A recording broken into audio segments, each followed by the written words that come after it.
Good morning everyone, welcome to civil services study. ये test series UPPCS 2024 के लिए चल रही है। इंपॉर्टेंट होंगे सारे के सारे प्रश्न। इस टेस्ट सीरीज की प्लेलिस्ट हमने बना दी है, वहाँ पर आप टेस्ट नंबर 1 से लेकर जो भी नया टेस्ट आएगा वहाँ तक पहुँच सकते हो, जैसे कि ये टेस्ट नंबर 7 है। तो चलिए स्टार्ट करते हैं। प्रैक्टिस करेंगे इसमें हम जीएस के प्रश्नों पर, इसमें करंट अफेयर्स के प्रश्न भी होंगे और इसमें स्टैटिक जीके के प्रश्न भी होंगे। और इस टेस्ट सीरीज की आप फुल टेस्ट सीरीज प्राप्त कर सकते हो पेड टेलीग्राम ग्रुप से जुड़कर, ठीक है, मात्र 599 में पूरे साल में, ठीक है, फुल ईयर के लिए। तो पहला प्रश्न है, जल्लीकट्टू क्या है? भैंसों की एक दौड़ का खेल, बैलगाड़ी दौड़ का खेल, सांडों को काबू करने का एक पारंपरिक खेल, या एक नौका दौड़? जल्लीकट्टू। जल्लीकट्टू तमिलनाडु का एक सांडों को काबू में करने का पारंपरिक खेल है। ऑप्शन नंबर सी है इसका आंसर। नौका दौड़ बल्लम कल्ली है वो, और बैलगाड़ी की दौड़ रेक्ला रेस बोलते हैं उसको, और भैंसों की दौड़ का खेल वो है कंबाला। तो जल्लीकट्टू जो है वो तमिलनाडु में, कहाँ, ये भी याद रखिएगा, कहाँ पर? तमिलनाडु में सांडों को काबू करने का पारंपरिक खेल है। कंबाला की बात करें तो कर्नाटक में आयोजित भैंसों की दौड़ का खेल है। रेक्ला रेस की बात करें तो तमिलनाडु में आयोजित एक बैलगाड़ी की दौड़ का खेल है।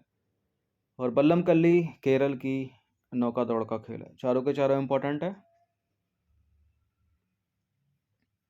ये नंबर है, इस पर कॉल या व्हाट्सएप करके आप फुल टेस्ट सीरीज प्राप्त कर सकते हैं, पेड टेलीग्राम ग्रुप से जुड़ सकते हैं। क्वेश्चन नंबर 2 पर आ जाइए। निम्नलिखित को सुमेलित करना है। क्या है निम्नलिखित? पारंपरिक नाट्य शैलियाँ और संबंधित क्षेत्र, जैसे कि भांड पाथेर, नौटंकी, रासलीला, भवाई। तो ये कूट हैं इसके। तो भांड पाथेर जो है वो कश्मीर का एक पारंपरिक नाट्य। भवाई हो गया राजस्थान की पारंपरिक नाट्य शैलियाँ, राजस्थान के साथ गुजरात की भी। नौटंकी तो उत्तर प्रदेश से है। और रासलीला है कृष्ण की लीलाओं का अभिनय। तो ए का हो गया 4 और डी का हो गया 1। अब ए का 4 डी का 1 जिसमें नहीं है उसको एलिमिनेट कर दीजिए। सी भी कट जाएगा क्योंकि बी का 2 होना चाहिए और सी का होना चाहिए 3। तो भांड पाथेर कश्मीर का एक पारंपरिक नाट्य है। नौटंकी प्रायः उत्तर प्रदेश से संबंधित है। और रासलीला में कृष्ण की लीलाओं का अभिनय किया जाता है, जबकि भवाई जो है गुजरात और राजस्थान की पारंपरिक नाट्य शैली है। इसमें भुंगल, तबला, ढोलक, बांसुरी, पखावज, रबाब, सारंगी, मजीरा इत्यादि वाद्य यंत्रों का प्रयोग होता है। तीसरा प्रश्न है, ऑपरेशन मेघदूत किससे संबंधित है? ऑपरेशन मेघदूत का संबंध किससे है? 1998 भारत पाकिस्तान युद्ध से, 1948 में श्रीनगर को कबीलियाई हमलावरों से आज़ाद कराने से, 1971 में ढाका पर अधिकार से, 1984 में भारतीय सेना द्वारा पाकिस्तान के कब्जे से सियाचिन ग्लेशियर को मुक्त कराना। ऑपरेशन मेघदूत का ना जो उत्तर है वह है ऑप्शन नंबर ए। 1984 में भारतीय सेना द्वारा पाकिस्तान के कब्जे से सियाचिन ग्लेशियर की मुक्ति से। देखिए बात है तब की, कब की? वर्ष 1978 में पाकिस्तान में जनरल मोहम्मद जियाउल हक के सत्ता में आने के बाद से क्या हुआ? भारत पाकिस्तान के संबंध अत्यंत बिगड़ गए। जनरल जियाउल हक खालिस्तानी उग्रपंथियों को समर्थन दे रहे थे और इसके साथ ही भारत की सीमा में घुसपैठ का प्रयास कर रहे थे। हिमालय में साल्टोरो रेंज और साल्टो रिज तथा पूर्व में काराकोरम पर्वत श्रृंखला के बीच फैले सियाचिन क्षेत्र को लेकर भारत और पाकिस्तान के बीच एक बार फिर से संघर्ष उत्पन्न हुआ। यह क्षेत्र कश्मीर में है तथा दोनों ही देश जो है इस पर अपना अधिकार सिद्ध कर रहे थे। पाकिस्तान के प्रभुत्व से सियाचिन ग्लेशियर को मुक्त कराने के लिए भारतीय सेना ने 1984 में ऑपरेशन मेघदूत आरंभ किया और इस संघर्ष में भारत को विजय प्राप्त हुई। तो ऑप्शन नंबर ए करेक्ट हो गया। क्वेश्चन नंबर 4 पर आ जाइए। इंपॉर्टेंट प्रश्न है, यूपीएससी सिविल सेवा में पिछले 7 वर्षों में 2 बार पूछा जा चुका है प्रश्न। पृथ्वी पर भूजल, पृथ्वी ग्रह पर जल के संदर्भ में निम्नलिखित कथनों पर विचार करेंगे। नदियों और झीलों में जो पानी की मात्रा है वो भूजल की मात्रा से अधिक है, और ध्रुवीय बर्फ की चोटियों और ग्लेशियरों में पानी की मात्रा भूजल की मात्रा से अधिक है। तो ऐसी पूछता है, या तो परसेंटेज बनाकर पूछ लेगा या कम ज़्यादा करके पूछ लेगा स्टेटमेंट को। तो सर्वाधिक कहाँ पर है? जो पीने का पानी है वो ध्रुवीय बर्फ की पेटियों, चोटियों या ध्रुवीय बर्फ छत्रक में, या ग्लेशियर कह लो सीधी भाषा में। उससे कम ग्राउंड वाटर में, सबसे कम है नदियों, झीलों, दलदल में। तो पहला स्टेटमेंट नदियों झीलों में अधिक कर रहा है, भूजल में कम कर रहा है, तो गलत हो गया। जबकि भूजल में अधिक है, नदियों झीलों में तो सबसे कम है। और ध्रुवीय बर्फ की चोटियों और ग्लेशियरों में सर्वाधिक है, ठीक है, तो भूजल से अधिक है, तो दूसरा वाला सही हो गया। तो इसका आंसर ऑप्शन नंबर बी। देखिए मीठे जो पीने वाला पानी है पृथ्वी पर बहुत ही कम है।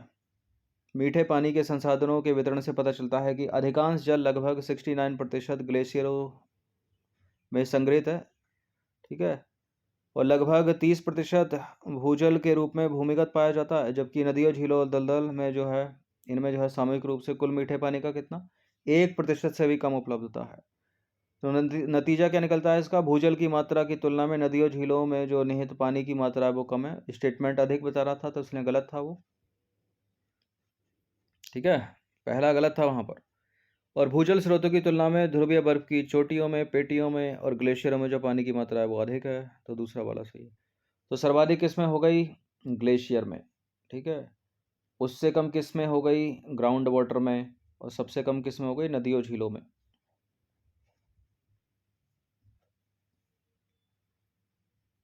क्वेश्चन नंबर 6 पर आ जाइए। भारतीय कृषि के संदर्भ में निम्नलिखित कथनों पर विचार करेंगे। पिछले एक दशक में यानी पिछले 10 वर्षों में कृषि निर्यात में लगातार वृद्धि हुई है, यानी क्रमिक रूप से वृद्धि हुई है।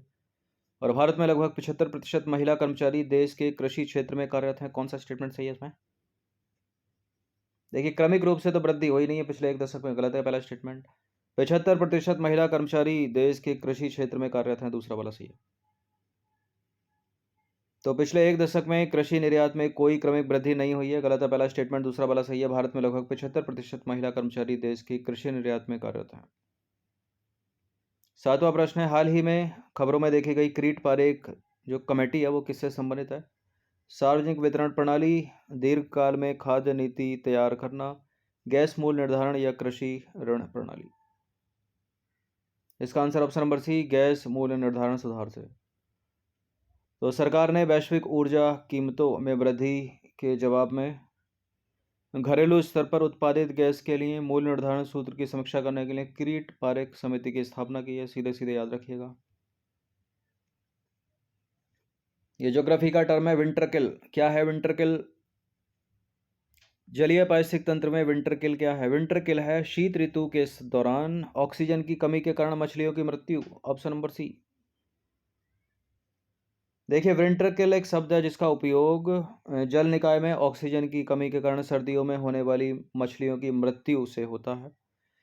होता क्या है, जलमग्न वनस्पति और शैवाल जो है प्रकाश संश्लेषण की प्रक्रिया के माध्यम से ऑक्सीजन बनाते हैं, लेकिन सर्दियों के दौरान ऑक्सीजन का उत्पादन अक्सर कम हो जाता है, क्योंकि झील पर जमी बर्फ जो है वो वनस्पति तक पहुंचने वाली धूप की मात्रा को सीमित कर देती है।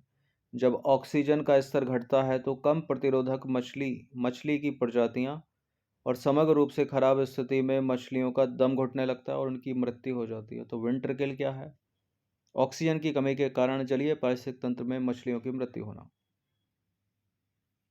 क्वेश्चन नंबर 9 पर आ जाइए। निम्नलिखित में से कौन सा टिकाऊ कृषि वस्तु मूल्य श्रृंखला का एक उदाहरण है या स्थायी कृषि वस्तु मूल्य श्रृंखला का उदाहरण है?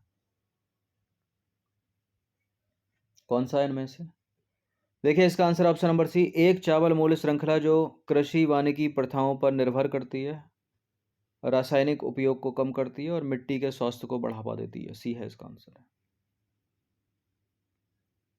तो स्थायी कृषि मूल्य श्रृंखला, स्थायी कृषि वस्तु मूल्य श्रृंखलाएं वे हैं जो उत्पादन से लेकर उपभोग तक संपूर्ण मूल्य श्रृंखला में पर्यावरण, सामाजिक और आर्थिक स्थिरता को प्राथमिकता देती हैं।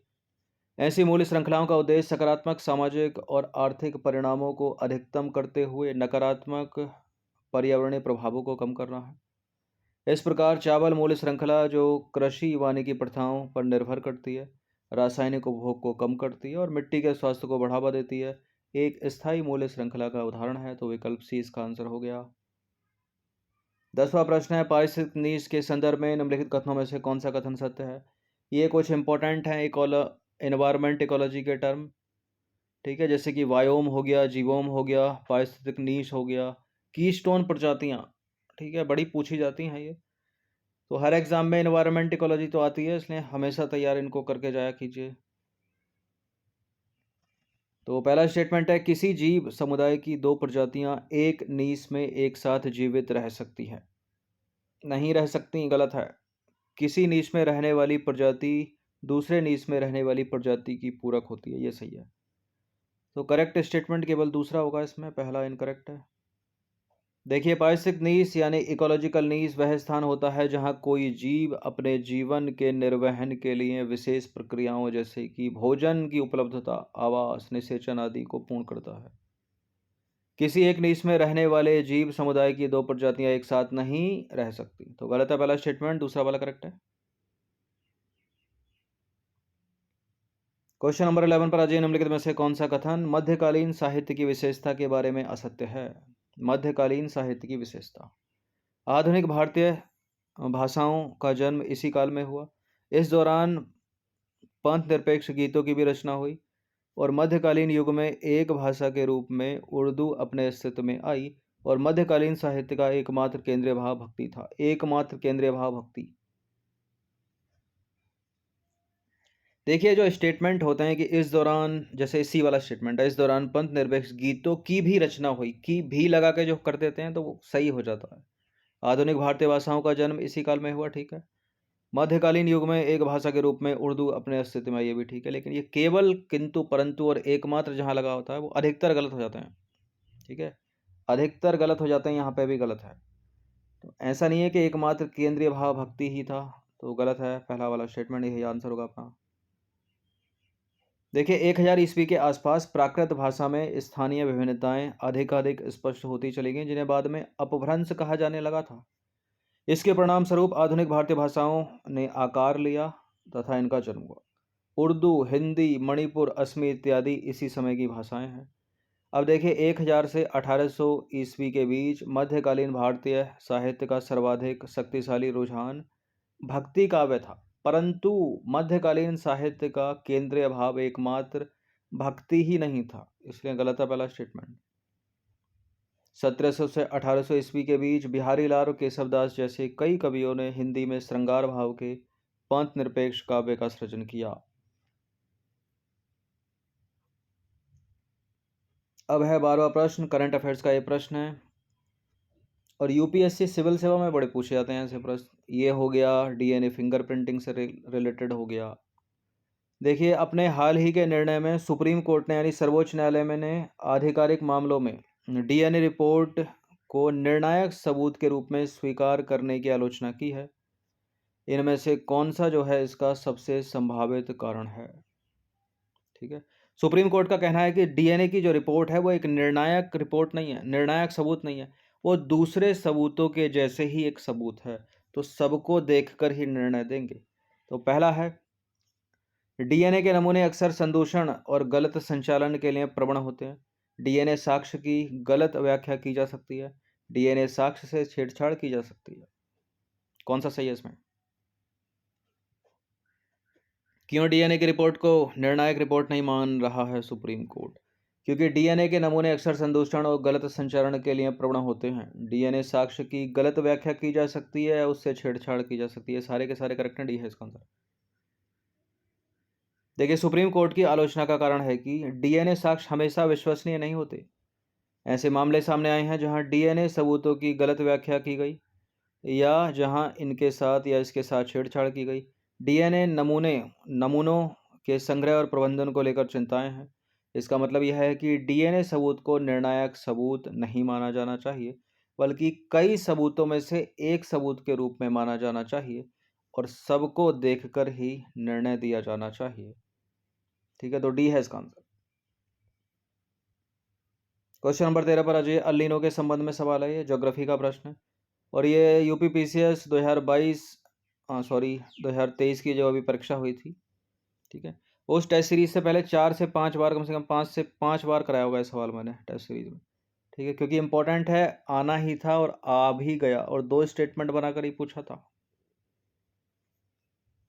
तो एक तरीका और है इसको पूछने का। पहला स्टेटमेंट है, इससे संयुक्त राज्य अमेरिका, पेरू, उरुग्वे, अर्जेंटीना, दक्षिण पूर्व एशिया के कुछ हिस्सों और पूर्वी मध्य अफ्रीका के कुछ हिस्सों में, दक्षिणी और पश्चिमी हिस्सों में वर्षा में वृद्धि होती है। और दूसरा स्टेटमेंट है, अल नीनो एशिया, अमेरिकी प्रशांत, नॉर्थ वेस्ट और ऑस्ट्रेलिया के अधिकांश हिस्सों में ठंडा तापमान लाता है। असत्य स्टेटमेंट ढूंढना है। तो कई बार बताया टेम्परेचर को बढ़ा देता है ये, ठीक है, तापमान में वृद्धि करता है, ठंडा नहीं लाता है। पहला वाला सही है, वर्षा बहुत ही है इसमें, तो गलत है दूसरा स्टेटमेंट, ठीक है। टेम्परेचर बढ़ेगा, अधिक वर्षा होगी, इसके विपरीत क्या होता है, ला नीना, वो सूखे की स्थिति उत्पन्न करता है। तो इनकरेक्ट स्टेटमेंट कौन सा? दूसरा वाला, और यही अपना आंसर। तो अल नीनो का प्रभाव जो है दुनिया भर में फैला हुआ है, जो विभिन्न क्षेत्रों को अलग अलग प्रभावित करता है, जबकि इसके स्पष्ट प्रभाव जो है उत्तरी सर्दियों के दौरान होते हैं। यह अटलांटिक में तूफान गतिविधियों को भी प्रभावित करता है। इससे संयुक्त राज्य अमेरिका, पेरू, उरुग्वे, अर्जेंटीना, दक्षिण पूर्व एशिया के कुछ हिस्सों और पूर्वी मध्य अफ्रीका के कुछ हिस्सों के दक्षिणी और पश्चिमी हिस्सों में वर्षा में वृद्धि होती है। और इसके अलावा अल नीनो एशिया, अमेरिका प्रशांत, नॉर्थ वेस्ट और ऑस्ट्रेलिया के अधिकांश हिस्सों में गर्म तापमान लाता है, ना कि ठंडा। तो गलत है दूसरा स्टेटमेंट, तो यही आंसर अपना। एनवायरमेंट इकोलॉजी का इंपॉर्टेंट प्रश्न है ये भी। अपघटनकर्ता यानी डिकम्पोजर यानी ट्रॉपिक लेवल 5 पर आते हैं। इसके अंतर्गत निम्नलिखित में से कौन सा जीव आते हैं? कवक जीवाणु, एक्टिनोमाइसीट्स। 1 और 2, 1 2 3। कवक है, जीवाणु है, ये लगा दें। एक्टिनोमाइसीट्स भी है, क्योंकि ये भी जीवाणुओं का एक उपगण वर्ग, जो भी कुछ कह लो वही है। ठीक है, तो डी है इसका आंसर। देखिए, अपघटनकर्ता यानी डिकम्पोजर ट्रॉपिक लेवल 5 पर आते हैं, जैसे कि कवक हो गया, जीवाणु हो गया, एक्टिनोमाइसीट्स। तो तीनों के तीनों करेक्ट हैं। अब ये ट्रॉपिक लेवल 5 क्या है? देखिए, ट्रॉपिक लेवल 1 पर आते हैं जो सूर्य के प्रकाश की उपस्थिति में अपना भोजन बनाएंगे, जैसे कि हरे पौधे। ट्रॉपिक लेवल 2 पर आएंगे प्राथमिक उपभोक्ता यानी शाकाहारी जंतु, जो इनको खाएगा। ट्रॉपिक लेवल 3 पर आएंगे द्वितीयक उपभोक्ता मांसाहारी जंतु, जो इनको खाएगा। और ट्रॉपिक लेवल 4 पर आएंगे तृतीयक मांसाहारी यानी उच्च उपभोक्ता जंतु। तृतीयक उपभोक्ता यानी उच्च मांसाहारी जंतु, जो इनको भी खा लेगा और इनको भी खा लेगा। ठीक है, जैसे कि बाघ, शेर। और ट्रॉपिक लेवल 5 है भाई यहाँ पे। इस सबसे ऊपर आते हैं डिकम्पोजर, अपघटनकर्ता, जो इन सब को खाद बना देगा। ठीक है, बाकी एक्टिनोमाइसीट्स जो है वो बैक्टीरिया ही एक तरह से। ठीक है, ग्राम धनात्मक बैक्टीरिया का एक जीव वैज्ञानिक गण है। और एक इंपॉर्टेंट नोट हमेशा याद रखिएगा, किसी पारिस्थितिक तंत्र में जो वायरस है वो अपघटनकर्ता के अंतर्गत नहीं आता है। वायरस डिकम्पोजर नहीं है। ठीक है, डिकम्पोजर यही है, जीवाणु हो गया, कवक हो गया। ठीक है, कभी फंगस लिखा जाएगा इसको, बैक्टीरिया लिखा जाएगा, एक्टिनोमाइसीट्स। कीट आ जाए तो वो भी सही है। ठीक है, सूक्ष्मजीवी लिखा जाए तो वो भी सही, लेकिन वायरस नहीं है। अब आ जाइए क्वेश्चन नंबर 15 पर। कीस्टोन प्रजातियों के संदर्भ में निम्नलिखित में से कौन सा स्टेटमेंट सही है? देखिए, इन प्रजातियों का प्रभाव केवल उनकी संख्या द्वारा निर्धारित होता है। फिर केवल आ गया यहाँ पर। ये प्रजातियां सूक्ष्म जलवायु तथा खनिजों के स्तर को परिवर्तित कर सकती हैं। निम्नलिखित में से कौन सा स्टेटमेंट सही है? इंपॉर्टेंट है, कीस्टोन प्रजातियां। ठीक है, जीवोम, वायोम, पारिस्थितिक नीश, ये खाद्य श्रृंखला। ठीक है, तो इन प्रजातियों का प्रभाव ऐसा नहीं है केवल उनकी संख्या के आधार पर निर्धारित होता है, उनके कार्यों से भी तो होता है। गलत है पहला स्टेटमेंट, दूसरा वाला सही है, तो बी है इसका आंसर। देखिए, कीस्टोन का आशय उन प्रजाति अथवा प्रजातियों के समूह से है जिसका समुदाय अथवा पारिस्थितिकी पर प्रभाव मात्र उनकी संख्या, अत्यधिक संख्या के कारण ही नहीं, बल्कि आशा से कहीं अधिक उनके कार्यों से अभिव्यक्त होता है। तो पहला स्टेटमेंट गलत। ये प्रजातियां सूक्ष्म जलवायु तथा खनिजों के स्तर को परिवर्तित कर देती हैं, तो दूसरा वाला सही है। ठीक है, तो पहला इनकरेक्ट, दूसरा है करेक्ट, वही आंसर है। तो 15 प्रश्न थे ये, इनकी प्रैक्टिस आप कर सकते हो। हर दिन इसकी प्रैक्टिस किया कीजिएगा टेस्ट सीरीज की। ठीक है, एग्जाम तक। बाकी फुल टेस्ट सीरीज प्राप्त कर सकते हो आप, ये नंबर इस पर कॉल या व्हाट्सएप करके पेड टेलीग्राम ग्रुप से जुड़कर। धन्यवाद।